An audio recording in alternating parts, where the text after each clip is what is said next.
Menimcha Malibu 2 dan borib bir 10 marta yaxshiroq bo'lsa kerak. Malibu 2 Premier turibdi, Toyota Camry turibdi. 75 taligi, aka. 5 litr расход qiladi. Nari borsin 5 litr. 2.4 litrli atmosferniy motor, yetmaganiga gibrid, o'zini o'zi zaryadga qilib beradi. 5 litr расход, aka. Narxi bilan ko'ndirib qo'ydim. Hozir ovorasizmi deyman, mana kraskasi 100% top-toza, hech qanaqa xarajati yo'q.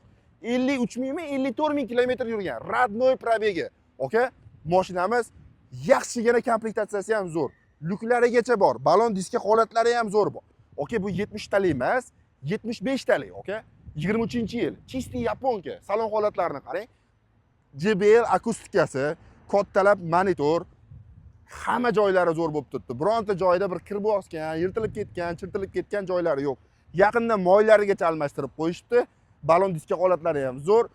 Keling, ko'ring, tekshirib oling. Narxi nech pul deb o'ylaysiz? Narxini nechimdan oldim? Bitta podpiskani bosib qo'yavering. Noyoblaridan qo'yib boramiz. Narxi 32.900 dollar. Realniy pulingiz bo'lsa, Primo egalariga telefon qilib, balkim 100 so'm, 200 so'm u yoq bu yoqdan o'tib berishar. Haydab ko'rganlar bormi? Qanaqa mashina? Fikringizni yozib ketinglar.